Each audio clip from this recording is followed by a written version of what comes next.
बोलिए प्रेम से श्री सद्गुरु महाराज की जय। मंगल मूर्ति सद्गुरु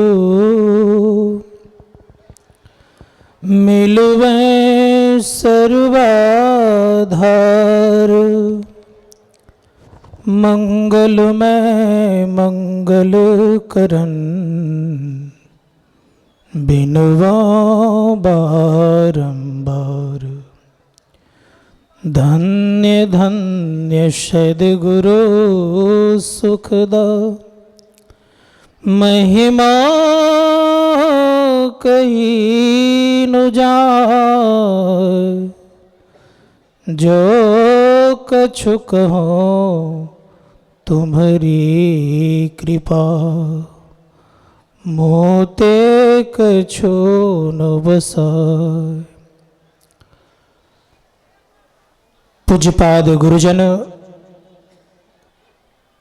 समस्त पदाधिकारीगण, संवेद समादरणीय सज्जनवृंद, आदरणीय माताओं तथा भक्तिमती बहनों, सबों के अंतःकरण में विराजमान परमात्मा को बार बार नमन। अभी हम लोगों ने ईश्वर स्वरूप के संबंध में पाठ को श्रवण गोचर कर रहे थे। ईश्वर स्वरूप के संबंध में कोई कुछ कहे तो हकीकत बात तो यह है कि वाणी का विषय नहीं है। तथापि लोग कहते हैं, सुनते हैं, सुनाते हैं और परमार्थ बनाते हैं। संत कबीर साहब ने कहा, कहत सुनत सुख उपजय और परमार्थ होए। ईश्वर के संबंध में कुछ कहते हैं और सुनते हैं तो परमार्थ बनता है। संसार की बातों और घर गृहस्थियों की बातों को कहते और सुनते रहेंगे तो संसार नहीं बनेगा। हम आप लोग अच्छी तरह से जानते हैं कि दुनिया के ही नहीं, तीनों लोकों में सबसे महानतम कार्य करने हेतु हम लोग उपस्थित हुए हैं।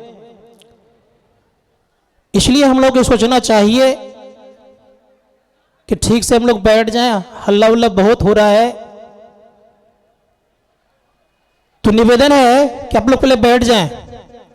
तो मैं कह रहा था कि ईश्वर स्वरूप के संबंध में कोई कुछ कहे तो पुष्टि करके उसको इतिश्री नहीं कर सकता, क्योंकि वाणी का विषय नहीं है। और हम आप लोग अच्छी तरह से जान रहे हैं कि जो परमात्मा अनित्यम नित्य स्वरूप है, जो सर्वत्र है, उन परमात्मा के संबंध में वाणी से कैसे कह सकते। इसलिए शास्त्रकार कहते हैं कि उन परमात्मा को जानने के लिए केवल सक्षम अगर कोई है तो केवल आत्मा है। आत्मा जड़युक्त होने के कारण हम उस परमात्मा को नहीं जान पा रहे हैं। जिस दिन हम लोग जड़ रहित हो जाएंगे उसी दिन उस परमात्मा को हम लोग जान लेंगे। लोगों का कथन है कि वह परमात्मा सगुण भी है और कोई निर्गुण की बात भी करते हैं, लेकिन परम पूज्य गुरुदेव कहते हैं निर्गुण सगुण के पार में। किसी का कथन होता है कि परमात्मा सत्य है, लेकिन परम पूज्य गुरुदेव कहते हैं कि सत्य असत्यों के पार में वो परमात्मा निर्गुण सगुण और सत्य असत्य को पार में है। लेकिन वह परमात्मा सब जगह विराजमान है, सत्य में भी है और असत्य में भी है, और इन दोनों से परे भी है। सगुण में भी है और निर्गुण में भी है, और इन दोनों से परे भी है। इसीलिए बाइबल भी कहता है कि गॉड इज एवरीवेयर, अर्थात वह ईश्वर सब जगह है और विद्यमान है। लेकिन है कितने? भिन्न भिन्न लोगों की बातें होती है कभी कभी कि वह ईश्वर एक तो है लेकिन सब रूपों में है। लेकिन बाइबल भी कहता है गॉड इज वन, वह ईश्वर एक है। इसलिए उपनिषदकार ने कहा कि वह ईश्वर हाथ पैर मुंह आंख कान नाक जीवा आदि से जाना जा सकता। इसलिए कहा ओम श्वेत उर्गाश्य ज्योतिम वृथा कडिंतम मित न गावा परिणसम कृत तिग्म श्रृंगो हरिदर्शनक मृजा। अर्थात वह ईश्वर हाथ पैर गुदा लिंग रचना आदि इंद्रियों से नहीं जाना जा सकता। अगर उससे जाना जाता तो तो लोग बहुत लोग जान लेते हैं।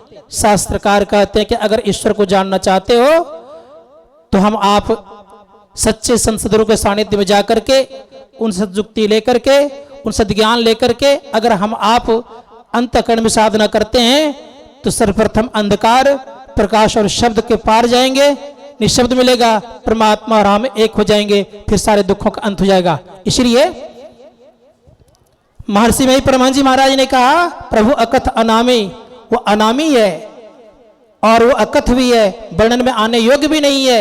इसलिए आपने पाठ में सुना प्रभु वर्णन में आवे नहीं।